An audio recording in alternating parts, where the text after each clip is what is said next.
The stellar dominion had ruled the stars for 12,000 years. 17 different species lived under its control.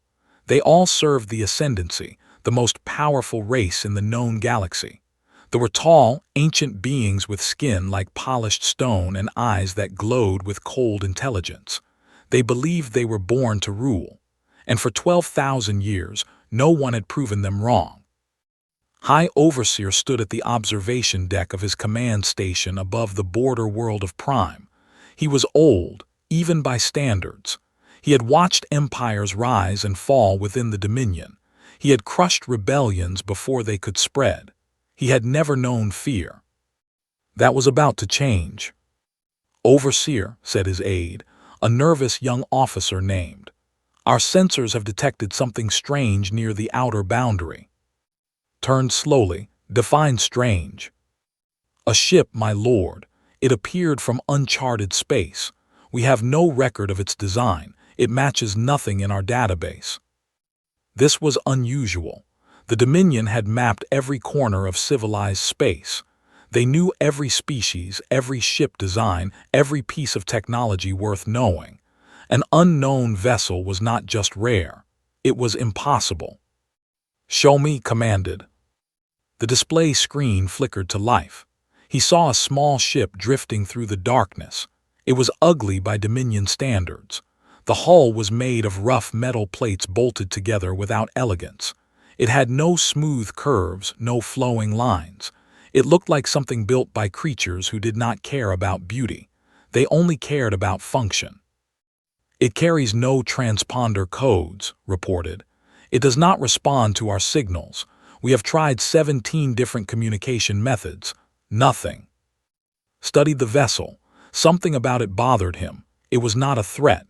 It was too small, too primitive, but its very existence raised questions he did not like. "Send a patrol fleet," he ordered. "Board that ship, find out what it is and where it came from, and bring me answers." 3 warships departed within the hour. They surrounded the mysterious vessel like predators circling wounded prey. When no response came to their final warning, soldiers forced their way through the hull. What they found changed everything. The boarding team leader was a veteran named Sergeant. He had served the Dominion for 60 years. He had seen many strange things in his career, but nothing had prepared him for what waited inside that ship. The crew was dead, all of them. They were bipedal creatures, roughly similar in shape to many species in the Dominion, but their features were completely unknown. They had soft skin in various shades of brown and pink. They had hair on their heads in colors of black, brown, and yellow. Their eyes were closed in death, but could see they had been small and forward-facing, like predators. "What are they?" one of his soldiers whispered. Had no answer. He moved through the ship, stepping over bodies. There were 12 of them in total. Some had died at their stations. Others had collapsed in the corridors. Medical scans revealed no weapons fire, no violence. They had died from system failures. Their life support had broken down. They had frozen in the cold of space. But they had not died quickly. The ship's logs showed they had survived for many days after the failure. They had worked until the very end, trying to fix their broken vessel. They had refused to give up, even when hope was gone. Found the captain in the command room. He was a male with gray hair and lines on his face that spoke of age and hard experience. In his frozen hands, he held a small recording device. Took it and activated the playback. A voice spoke in a language the Dominion had never heard, but the ship's computer had been working on a translation until the moment of death. Text appeared on a cracked screen nearby. "This is Captain James of the Terran exploration vessel Endeavour. We have traveled beyond the boundaries of known space. Our mission was peaceful. We sought only knowledge and discovery, but our ship has failed us. We will not survive." Continued reading, his blood growing colder with each word. "If anyone finds this message, please know that we came in peace. We represent a species called humans from a world called Earth. We are new to the stars. We have much to learn, but we do not give up easily. We never have." The message continued with coordinates, star maps, and data about their home territory. But it was the final words that struck like a physical blow. "We have sent a distress signal to our people. They will come looking for us. They always come for their own. Please do not mistake their arrival for aggression. They only want to bring us home." Transmitted his findings to High Overseer immediately. The response was swift. Ordered all information classified at the highest level. The ship was to be seized. The bodies were to be studied. No word of this discovery would reach the common species of the Dominion. But it was already too late. Somehow the message had leaked. Perhaps a soldier talked. Perhaps the signals were intercepted. Perhaps it was simply fate. Within days, whispers spread through the servant species of the Dominion. They spoke of a new race from beyond known space, a race that had never been conquered, a race that was coming. The miners stopped their work and gathered in secret meetings. The scholars, who had been forbidden from studying anything that did not approve, began searching for more information. The warriors, who had been defeated and humiliated generations ago, lifted their heads for the first time in centuries. Hope is a dangerous thing. They had spent 12,000 years crushing it wherever it appeared. But hope is also stubborn. It survives in dark places. It waits for its moment. And its moment had come. 2 weeks after the discovery of the human ship, long-range sensors detected something at the edge of Dominion space. It was a fleet, 47 vessels, moving in perfect formation. They were broadcasting a message on all frequencies, in a language the Dominion now recognized. "This is Admiral Way of the Terran Accord. You have found our lost ship. We have come to collect our dead. Stand aside or stand against us. The choice is yours." High Overseer received the message in his command chamber. He read it 3 times. Then he gave an order that would change the galaxy forever. "Destroy them." The Stellar Dominion did not know fear, but it was about to learn. The message spread like fire through dry grass. No matter how hard they tried to stop it, the words found their way into every corner of the Dominion. Workers whispered them in the mines. Servants repeated them in the great houses. Soldiers shared them in the barracks when their officers were not listening. A new species, humans, they had never been conquered, and they were coming. On the mining world of Hollow 7, a worker named heard the message for the first time. There were short, stocky beings with 4 arms and skin as hard as rock. They had been slaves of the Dominion for 3,000 years. They worked in the deep mines, pulling precious metals from the ground. Many died young from the harsh conditions. Those who survived learned to keep their heads down and their mouths shut. But was different. He had always asked questions. He had always wondered why things had to be this way. Now, for the first time, he had an answer. "They never surrendered," he whispered to his work crew during their short rest period. "These humans, they fought their way to the stars on their own. No one helped them. No one ruled them." "Keep your voice down," hissed an older worker. "The overseers will hear." "Let them hear," said. "I am tired of silence." Similar conversations were happening across 1,000 worlds. A species of tall, thin scholars with silver skin had been the keepers of knowledge before they conquered them. The Dominion had burned their libraries and forbidden them from learning anything except what served the Empire. But they had long memories. They had hidden copies of their old books in secret places. Now they brought them out again. Elder gathered her students in an underground chamber beneath the capital city of Prime. She was ancient, her silver skin faded to dull gray, but her mind was still sharp. "I have searched our forbidden archives," she told them. "I have found references to the region of space these humans come from. It is a dangerous area, full of unstable stars and deadly radiation. We always believed no intelligent life could develop there." "But they did," said a young student. "Yes, they did, and that tells us something important." His eyes gleamed with a light her students had never seen before. "It tells us they are survivors. They evolved in a place that should have killed them. They are not like us. They are not like they are something new. The young student leaned forward. What do you think will happen when the Dominion attacks them? Smiled, showing teeth that had not smiled in decades. I think the Dominion will discover that some prey bites back. Far away, in the command center of the Dominion fleet, Admiral prepared for battle. She was one of the finest military minds that had ever produced. She had won 37 major engagements without a single defeat. She commanded 300 warships, each one a masterpiece of destruction. The human fleet was nothing compared to her force. 47 small vessels against her armada. It would be like crushing insects. Admiral, her tactical officer, reported, "The human ships have stopped at the threshold. They are holding position." "They know they cannot win," said. "Perhaps they hope to negotiate." "They are broadcasting another message," Admiral waved her hand in permission. A human voice filled the command center. It was calm and steady, with no trace of fear. "This is Admiral Wei. We did not come to fight. We came to recover our fallen brothers and sisters. Give us our ship and our dead, and we will leave in peace. We have no quarrel with your Dominion, but we will not abandon our people, not for anything." Listen to the message with contempt. These creatures were sentimental fools.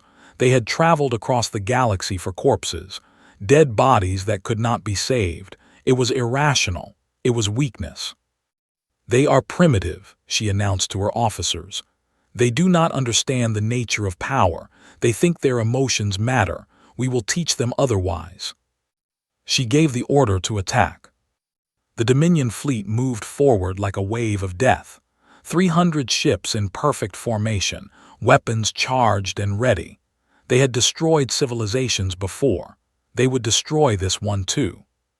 But something strange happened. The human ships did not run. They did not scatter or try to escape. Instead, they moved toward the Dominion fleet. They accelerated into the attack like predators rushing toward prey. Admiral felt a moment of confusion. This was not how inferior forces behaved. Inferior forces fled. They begged. They surrendered. They did not charge. "Fire," she commanded. The Dominion weapons blazed. Plasma beams and particle cannons tore through space. Several human ships were hit. 2 exploded instantly. 3 more were damaged badly. But the rest kept coming.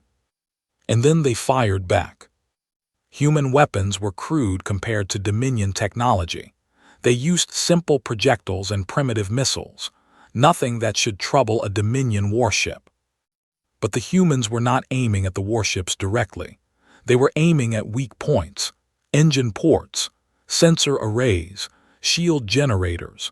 They had analyzed Dominion ships somehow, found the vulnerable spots, and were targeting them with terrifying accuracy.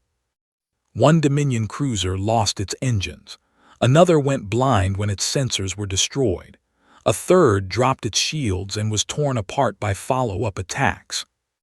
Admiral watched in disbelief as her perfect formation fell into chaos. "How are they doing this?" she demanded. "How do they know where to strike?" No one had an answer. The battle continued for 3 hours. The humans lost 18 ships. The Dominion lost 89. By any normal measure, the Dominion had still won. They had killed more enemies than they lost, but understood the truth. She had attacked with overwhelming force and failed to destroy an inferior enemy. She had revealed weakness, and in the Dominion, weakness was never forgiven. She ordered a retreat. As her remaining ships fled, a final message came from the human flagship.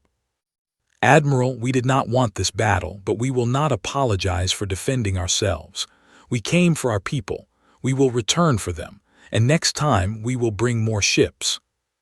There was a pause, and then the human admiral spoke again. "You should know something about humanity.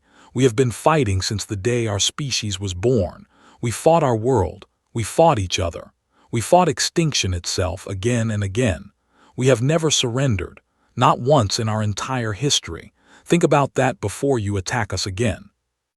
The transmission ended. Admiral sat in her command chair, surrounded by the wreckage of her fleet. For the first time in her long career, she felt something she did not recognize at first. It was fear. And far away, on 1,000 worlds, the subjugated species of the Dominion heard what had happened. The mighty fleet had attacked the humans, and the humans had driven them back. The whispers grew louder, the hope grew stronger. Change was coming to the stellar Dominion, and nothing would ever be the same. The news of the battle at Threshold reached every corner of the stellar Dominion within days. The official reports claimed victory. They said the human fleet had been driven back with heavy losses. They said the Dominion remained strong and unshaken. No one believed them. The truth traveled faster than any official message. Soldiers talked. Merchants carried stories between worlds.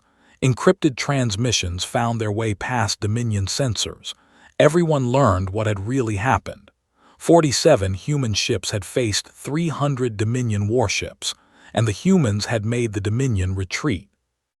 On the throne world of Prime, High Overseer called an emergency meeting of the Grand Conclave. The Great Chamber had not seen such tension in centuries. Every major leader was present, and they were all afraid. "This is a disaster," declared Counselor, an elderly politician known for his harsh views. "We showed weakness. We must respond with overwhelming force. Every ship in the Dominion fleet should be sent to destroy these humans completely." "And leave our other borders undefended?" asked Counselor, a younger voice in the chamber. "What about the rebellions already starting?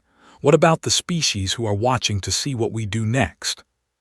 "There are no rebellions," said firmly. "There are only minor disturbances. They will be crushed as always." But even as he spoke, reports were coming in from across the Empire.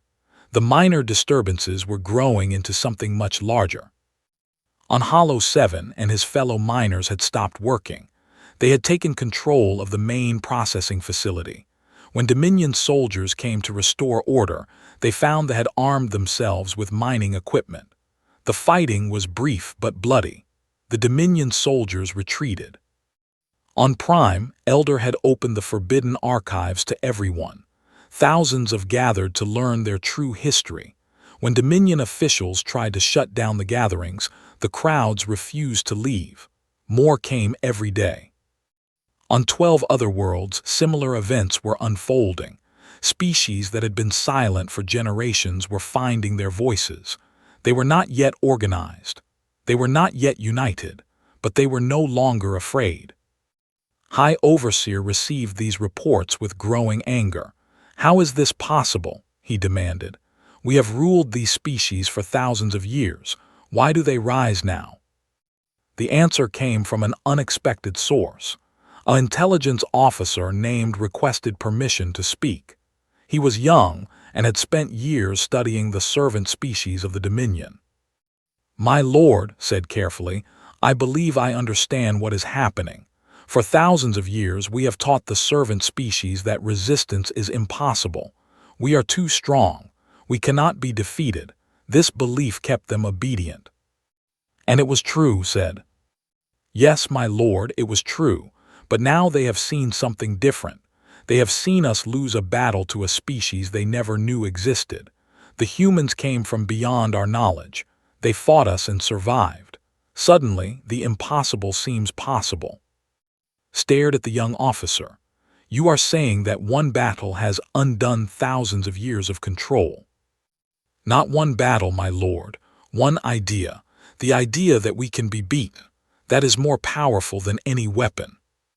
The chamber fell silent. Every present understood the truth in those words. Their empire was built on the belief in their own superiority. If that belief crumbled, everything crumbled with it. "Then we must destroy the humans completely," Counselor insisted. "We must prove that no one can stand against us." "Or," Counselor said quietly, "we could talk to them." Every head turned toward her. Several counselors looked shocked. Others looked angry, simply looked curious. "Explain yourself," he commanded. Stood and faced the chamber. I have studied the battle recordings. I have analyzed the human tactics and behavior. They are not like any enemy we have faced before.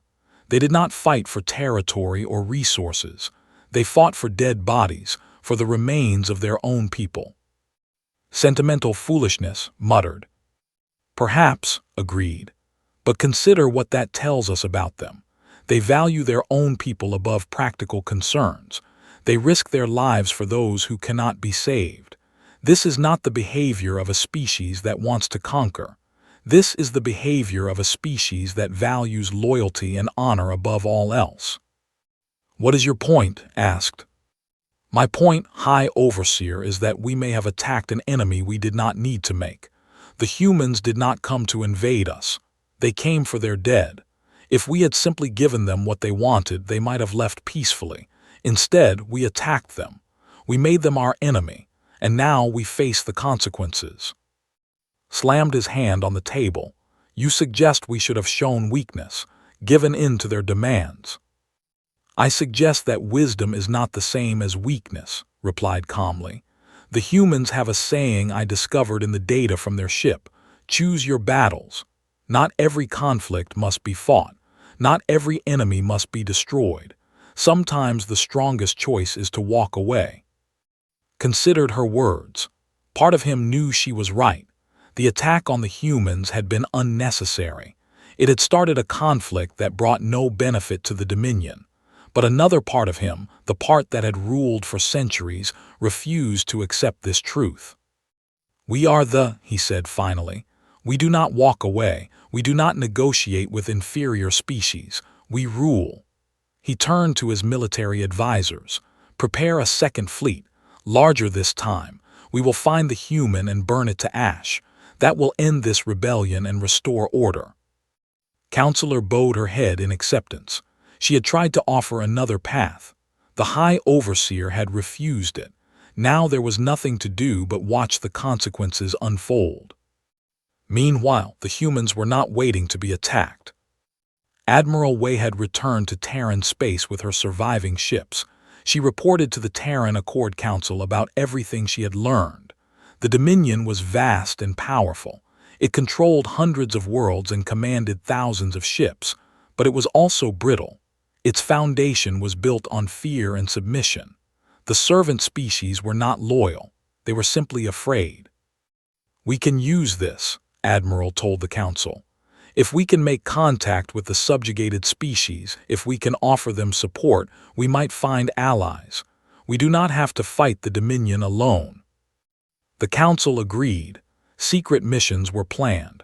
Small human ships began slipping into Dominion space, not to fight, but to talk. They carried messages of friendship and offers of help. They found audiences who were eager to listen. On Hollow 7, received a visit from a human named Cole. He was a diplomat, not a soldier. He came alone, with no weapons and no guards. Why do you come here? Asked suspiciously. What do you want from us? Smiled. We want to help you, that is all. We have seen how the Dominion treats your people. We have seen the same patterns in our own history: oppression, exploitation, the strong crushing the weak. And you think you can change this? Not alone, but together. Yes, I believe we can. Studied the human carefully. He was so small, so fragile. His skin was soft and his bones were thin. He could be killed with a single blow. And yet he had come alone into a dangerous place, trusting only in his words and his mission. You are either very brave or very foolish, said. Laughed. My people have always been both. It is how we survived. He extended his hand, looked at it for a long moment. Then he reached out with one of his 4 arms and clasped it firmly. Tell me more, said. Tell me about your people. Tell me how you fight back. And did. He talked for hours. He told stories of human history, of revolutions and rebellions, of tyrants overthrown and freedoms won. He spoke of a species that had never stopped fighting for its right to exist. When he finished, sat in silence. Then he spoke the words that would echo across the galaxy. We will fight with you, show us how. The war had truly begun. The war spread like wildfire across the stars. Within 6 months, the Stellar Dominion faced rebellions on 40 different worlds. The neat, organized empire that had stood for 12,000 years was cracking at every seam. High Overseer sent his second fleet to attack human space. 500 warships, the largest force assembled in 1,000 years. They expected to find the human and destroy it quickly. Instead, they found a trap. The humans had learned from the first battle. They did not meet the Dominion fleet in open combat. They fought from hidden positions among asteroid fields and gas clouds. They struck quickly and disappeared before the Dominion could respond. They targeted supply ships and fuel transports, leaving the warships stranded and helpless. Admiral Wei commanded the defense personally. She never risked her ships in direct confrontation unless the odds were in her favor. She was patient, she was careful, and she was winning. "They fight without honor," the Dominion commanders complained. "They hide like cowards, they refuse to face us directly." But Admiral had a different view of honor. She explained it to her officers during a strategy meeting. "Honor is not about dying bravely," she said. "Honor is about protecting your people, about winning so they can live. The Dominion wants us to fight their way. They want a battle they know they will win. We will not give them that satisfaction. We will fight our way, and our way works." The Dominion fleet was forced to retreat after 3 months of constant harassment. They had barely reached human space. They had lost over 100 ships to the guerrilla tactics. They had accomplished nothing. Back in Dominion space, the situation was even worse. The rebellions were no longer isolated incidents. They were becoming organized. On Prime, Elder had established contact with rebel groups across a dozen worlds. She used her knowledge and her networks to coordinate their efforts. When the Dominion sent troops to crush one rebellion, the others would strike elsewhere.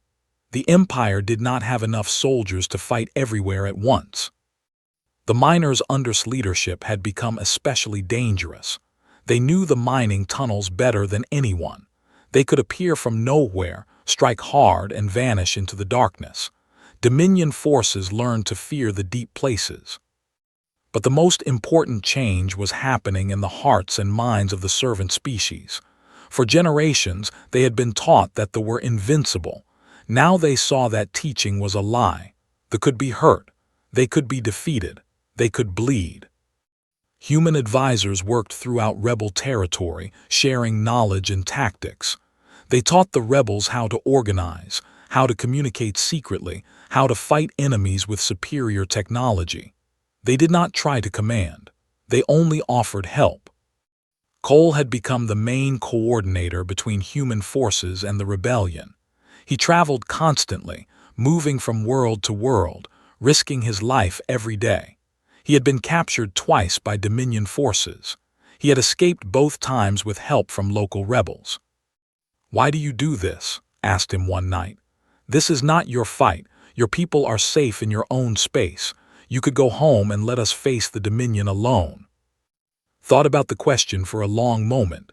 "Do you know why humans first went to the stars?" he finally asked. Shook his head. "We were curious.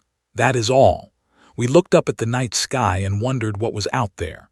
We wanted to explore, to discover, to meet whoever else might be living in the universe. We dreamed of finding friends among the stars." He paused and looked out at the distant lights of the galaxy. "When we found you, when we found the Dominion and its slaves, we realized the universe was not the friendly place we had hoped for. But that did not change who we are. We still want to make friends. We still want to help those who need help. It is in our nature. Consider this. Your nature has brought you nothing but war and death. Yes, but it has also brought us you. And all the others who are fighting for their freedom.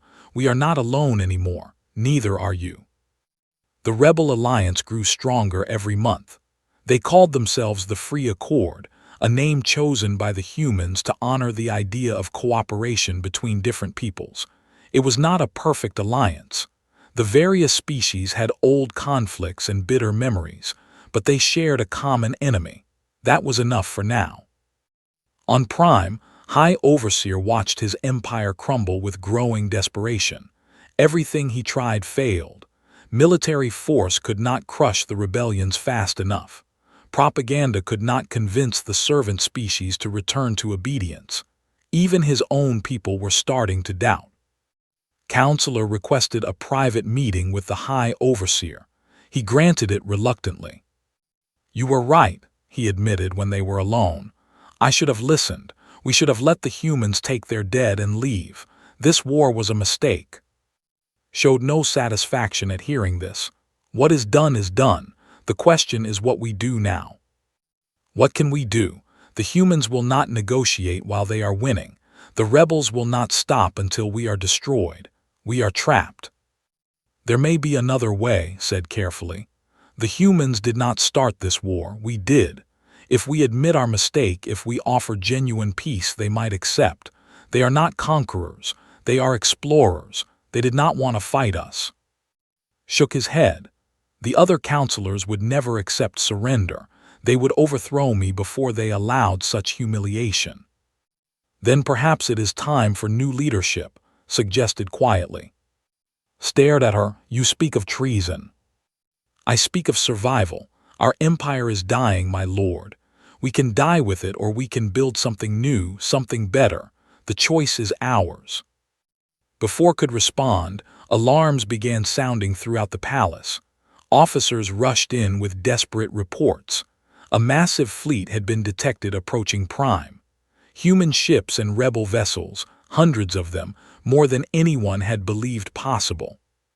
The final battle was coming. Admiral Way stood on the bridge of her flagship, the Terran Resolve. Around her, the combined fleet of the Free Accord stretched across space. Human ships flew alongside mining vessels converted for war. Science ships carried new weapons developed from forbidden knowledge. Warriors had joined with their ancient warships, hungry for revenge against those who had conquered them. "Admiral," her communications officer reported, "we are receiving a transmission from the Dominion capital. It is from High Overseer. He wishes to negotiate." Admiral considered this. It could be a trap. It could be a desperate attempt to buy time, but it could also be genuine. "What are his terms?" she asked. "He offers unconditional surrender. He asks only that his people be treated with honor." The bridge fell silent. After 3 years of war, after countless battles and thousands of deaths, it was over. Or it could be over if Admiral accepted. She thought about the humans who had died to reach this moment. She thought about the aliens who had risked everything for freedom. She thought about the future that could be built if this war ended well. "Tell him we accept," she said, "but the surrender must be public. The entire galaxy must see. The age of the Dominion ends today. The age of the Free Accord begins." The fleet moved forward not to attack, but to witness the dawn of a new era. The surrender ceremony took place in the Great Hall of the capital. It was the largest room in the known galaxy, built to display the power and glory of the stellar dominion. For 12,000 years, conquered species had knelt here to swear obedience to their masters. Now, for the first time, a would kneel to someone else. High Overseer stood at the center of the hall. He wore the ceremonial robes of his office, heavy with gold and precious stones, but his face was tired and old. The war had taken everything from him. His fleet was destroyed. His empire was broken. His people looked at him with shame instead of pride. Admiral Way entered the hall alone. She wore her simple military uniform, dark blue with silver insignia. She carried no weapons. She needed none. The representatives of the Free Accord followed her. Led the delegation, his rocky face showing no emotion but his eyes bright with triumph. Elder came for the, walking slowly but with her head held high. Leaders from a dozen other species filled the hall, all of them former slaves, all of them now free. Billions of beings across the galaxy watched the ceremony through broadcast screens. The Dominion had always controlled information. Now, for the first time, everyone could see the truth for themselves. Stepped forward to meet Admiral. They stood face to face, the ruler of a dying empire and the commander who had brought it down. "I offer you the surrender of the stellar dominion," said, his voice carrying through the silent hall. "All our military forces will stand down. All our territories will be released from our control. We submit to whatever judgment you decide." Admiral studied him for a long moment. This was the being who had ordered the attack that started the war. His arrogance had cost millions of lives. By any measure, he deserved punishment. But Admiral had not come for revenge. "High Overseer," she said, her voice equally clear, "humanity did not seek this war. We came to your space to recover our dead. You attacked us. You forced us to fight. Many good people died because of your choices." Lowered his head. "I know, there is nothing I can say that will change what I have done." "No, there is not," Admiral paused. "But we are not here to repeat the mistakes of your empire. We are here to build something better. The Free Accord does not seek to rule anyone. We seek only to ensure that no one rules anyone else." She reached out and took by the arm, lifting him back to his full height. "They are not our enemies," she continued. "They are our neighbors. They will have a place in the new order equal to every other species. Not above, not below, equal." Gasps echoed through the hall. This was not what anyone had expected. The conquered species had dreamed of seeing the humiliated, punished, destroyed. Instead, the human was offering them partnership. Counselor stepped forward from the delegation. "Admiral, may I speak?" Nodded. Addressed the hall. "I have studied humans since we first discovered their ship. I did not understand them at first. They seemed weak, emotional, illogical. They risked everything for dead bodies. They fought wars for creatures they had never met." She turned to look at her own people, then at the former slave species, then back at the humans. "Now I understand. Humans are not weak. They are strong in a way we never learned to be. They draw strength from their connections to each other, from their loyalty, from their refusal to abandon anyone even after death." Her voice grew stronger. "They built an empire on fear. It lasted 12,000 years. Perhaps the humans will teach us to build something on trust. Perhaps that will last even longer." The ceremony continued. Documents were signed. Agreements were made. The legal work of ending an empire and building a new alliance took many hours, but the important work had already been done in those first few moments. Over the following months, the Free Accord took shape. It was not a new empire. No species ruled over any other. Instead, it was a partnership. Each world governed itself. A council of representatives made decisions that affected everyone. Humans had a voice, but no more than anyone else. The former slave species faced difficult adjustments. They had to learn how to lead themselves after generations of being led. They made mistakes. They struggled, but they also grew. Became a leader among the. He worked to rebuild their mining industry for their own benefit instead of serving masters. They became prosperous for the first time in 3,000 years. Elder opened schools across Prime. The forbidden knowledge was forbidden no longer. Young studied everything they wanted to learn. They became scientists, artists, philosophers. Their culture bloomed like a flower finally given sunlight. They struggled more than most. For so long, they had defined themselves by their superiority. Now they had to find a new identity. Many failed. Some could not accept the new order and caused trouble that had to be dealt with firmly. But others, led by Counselor, embraced the change. They discovered that partnership brought more satisfaction than domination ever had. Admiral Ware retired from military service. She had never wanted to be a warrior. She had wanted to be an explorer, to discover new worlds and meet new peoples. Now, with peace established, she finally had that chance. Cole continued his diplomatic work, traveling between worlds, solving problems, building bridges. He became known across the galaxy as a friend to everyone. When he finally died of old age, representatives from 100 species attended his memorial. And the lost human ship, the Endeavour, was given a place of honor on Prime. It was preserved as a monument to the crew who had died so far from home. Their bodies were returned to Earth at last, but the ship remained as a reminder of how everything had begun. A plaque was placed beneath the ship, written in every language of the Free Accord. It told the story of Captain James and his crew, how they had come in peace, how they had died in the void, how their people had come to bring them home, how that simple act of loyalty had changed the galaxy forever. The final words on the plaque were taken from a human tradition. They had been spoken at countless memorials throughout human history. Now they were shared with the stars. They shall not grow old as we that are left grow old.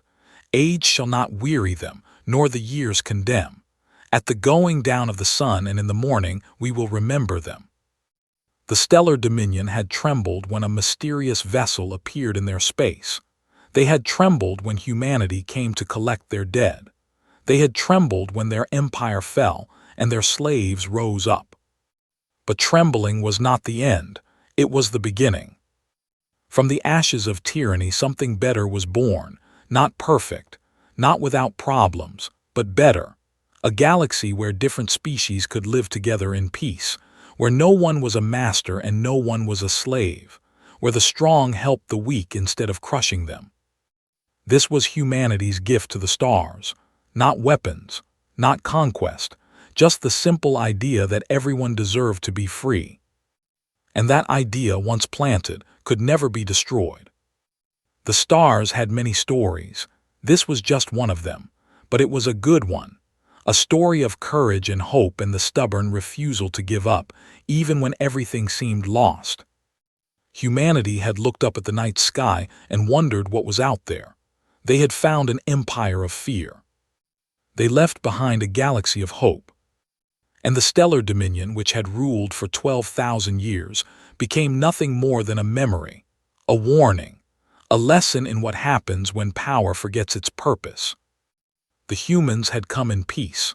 They had fought when they had to, and they had built something that would endure long after their names were forgotten. This was their legacy. This was the story of how the stellar dominion trembled. And this was how it ended. Not with destruction, but with new beginnings. Not with hatred, but with understanding. Not with conquest, but with friendship. The humans would have wanted it that way.